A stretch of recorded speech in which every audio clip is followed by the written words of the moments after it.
So, welcome back to the studio after listening to this excellent talk by Dr. Nathaniel Jeanson, "The Quiet Revolution is Brewing in Science." So, Dr. Jeanson, do we have you with us? Yes, thank you. Can you hear me well? Yes, we can hear you well, and I think it's so interesting to listen to your talk, and I was fortunate enough to read an early version of your book, Traced, Human DNA's Big Surprise, last year, and I think it's so interesting. You recognize that you could use its fact that the mutation rate in Y chromosome DNA is a lot higher than previously believed, and all things fell into places. Isn't that the case? Yes, the background of this research is going back several years now to the mitochondrial work I had done with a linguist. And the brief history of that is we had looked at the parent offspring mutation rate in the mitochondrial DNA for a subsection of it. Then we confirmed it with the larger sequence. There were multiple other species that showed similar results. I ended up wanting to take the research further by looking for basically the next biblical echo in the sequence and wanting to compare it to the linguistic map of humanity. So just to review real fast, from my perspective, we had confirmed in mitochondrial DNA the creation age, 6,000 years. We had gone back to one woman. We had hints of the three ladies, the three wives of Noah's sons at the flood, and next in biblical history was Babel. So I thought, well, this is a linguistic event. Let's bring in a linguistic expert to see if there's some sort of correlation overlap between the two. Long story short, which should have been obvious from the start, was you can change your language, you can't change your DNA. And so that led to a reverse approach to the whole question. Instead of saying, let's look for Babel, instead, let's look for the echoes of recent historical events and then work our way backwards in time, unraveling all these more recent historical events until we get back to Babel. And that's when I was actually collaborating with Rob Carter on some of this. We looked at the Y chromosome as well. That's where the father-son mutation rate came out and was also confirming this short time scale. In this case, you can take the Y chromosome back to Noah, so the time scale is only about 4,500 years. And the advantage of the Y chromosome was its statistical precision. Even though the mitochondrial DNA can clearly distinguish between the evolutionary expectations and the young Earth explanations or expectations, there's still a significant, still a high standard deviation in that data set. I think it might be around 25%. So let's say I find a common mitochondrial ancestor with Rob Carter, and we date it to about 8,500. Well, the standard deviation says it's plus or minus 1,000 years. That's pretty bad if you're trying to say, well, was it the end of the Greek era, the beginning of the Roman era? Was it the Middle Ages? It just pretty useless. Whereas the Y chromosome has a much better statistical precision.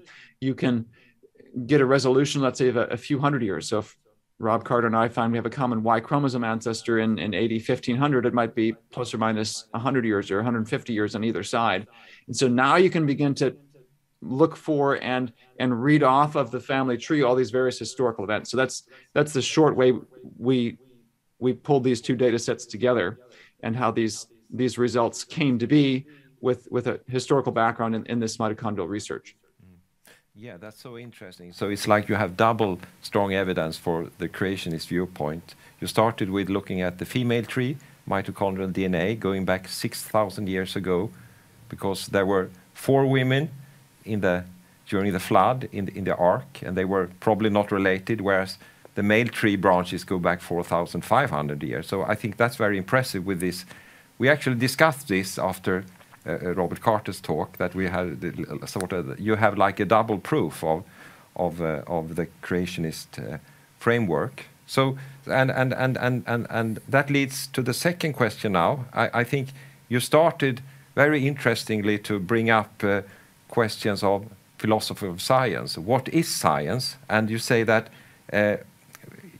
using the creationist framework, we can actually frame testable hypotheses, and that's a strength of the creationist paradigm. Would you say that, Nathaniel? Yes, I would say a number of things in this respect. number one, the last resort for the evolutionary community when criticizing creation science has been this insistence on testable predictions. So from a purely apologetics perspective, the fact that we now have them, we're generating them, and we're seeing successes with them has huge ramifications for the creation evolution debate. Second thing is, the demand is not unreasonable. This is how we treat every other scientific idea, perhaps evolution being the exception. But for things like gravity or basic laws of physics, this is what we all assume to be true, whether we think in those scientific terms or not. When you sit down in an airplane and expect it to take off, the taking off part is still future with respect to you sitting there. And so you're trusting that the laws of physics that we've developed will make these predictions that are accurate and get you into the air successfully, not crash. The third thing is, and I alluded to this in the talk, some of the language I think that's so relevant here comes from the evolutionists themselves and how they've argued for evolution. So Neil Shubin, famous paleontologist, discoverer of what they're claiming is a transitional form, Tiktaalik. He's got a book, Your Inner Fish, and he goes through, it's really almost more of a journal of them going through and making the discovery. And he makes a big deal about, based on evolution, we knew where to go looking for, we knew in which layers to go looking for, and it all fulfilled these predictions. And so the fact that we now have this in the realm of genetics, not for evolution, but for creation science, hey, if I want to find the ancient Assyrian lineage, I know what part of the world to go looking in. I know approximately how many men I have to sample. And you've got all these various specific parameters that guide and direct where you're going to go.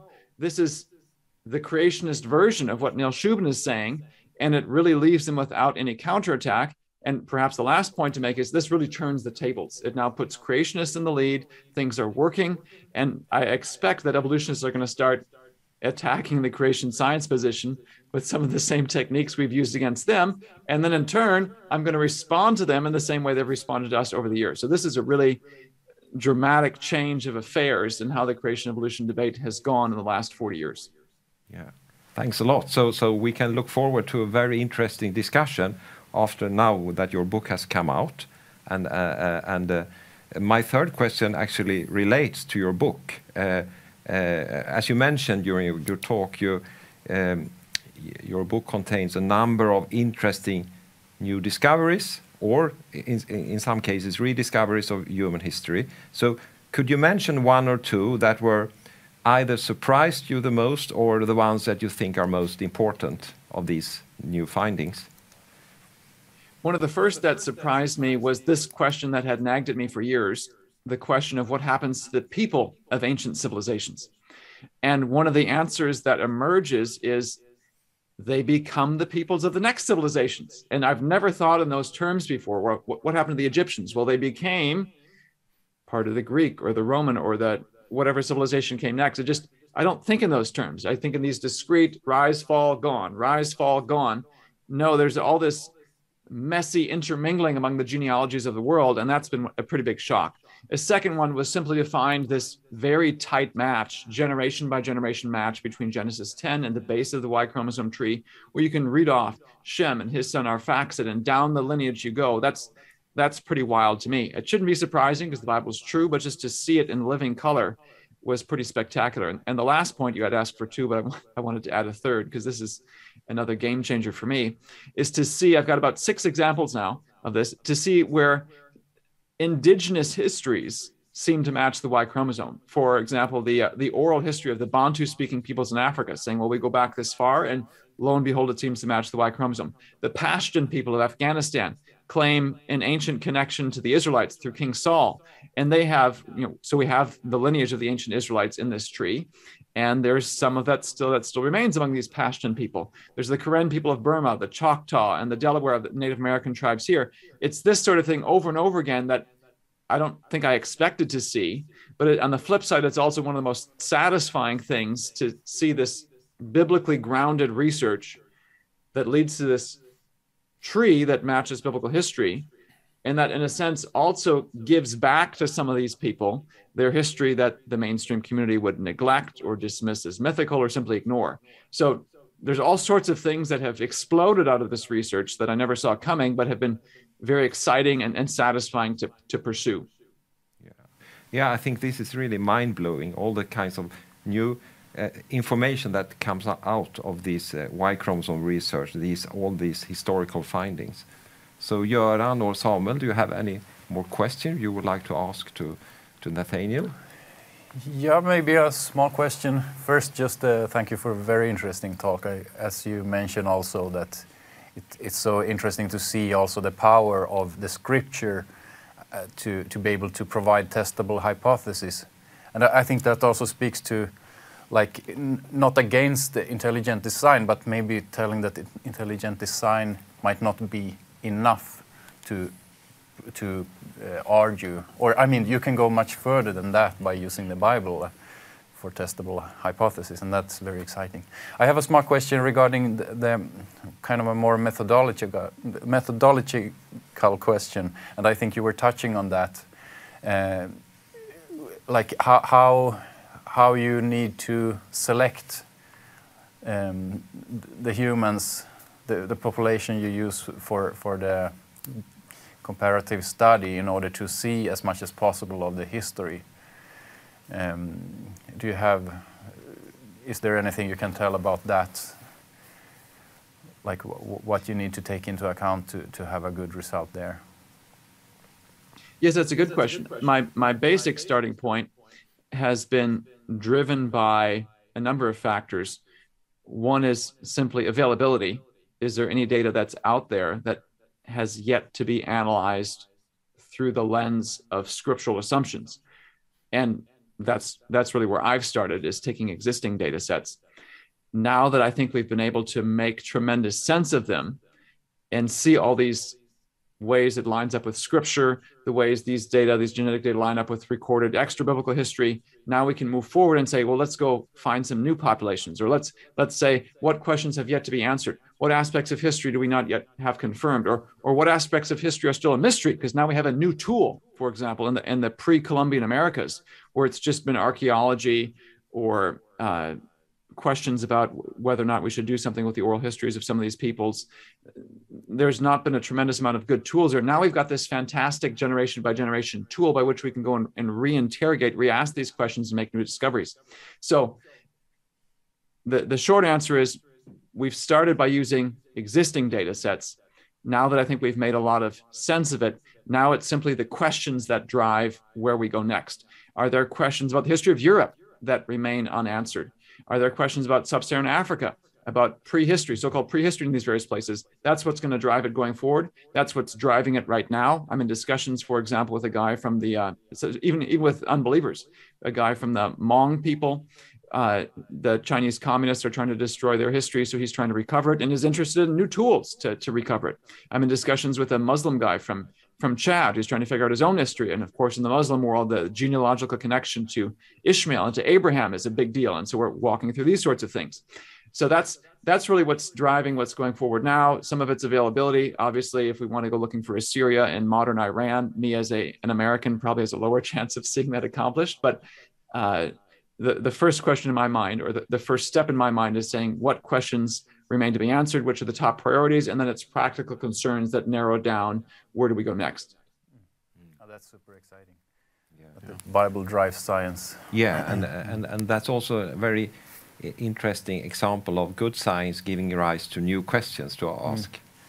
So do you have any more? Yeah, I mean, good creationist arguments are often met by loud critique or silence or ridicule. Have you experienced some of those with respect to your findings here? Yes, I'd say the primary response I've received has been silence. I look back at the history of creation science.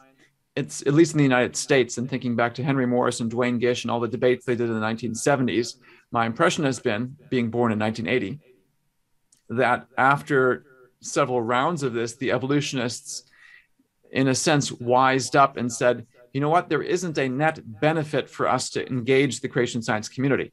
I think it's Stephen Jay Gould who said, the best outcome we've seen in these debates with creationists, public debates, has been a tie. It was sort of a backhanded compliment of how well the creationists could debate. And he said a tie does not advance evolution.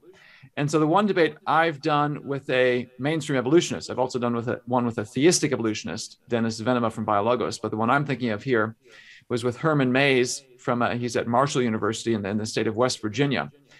Before we even debated, he had written a blog post several years ago titled something like "In Defense of Ridicule."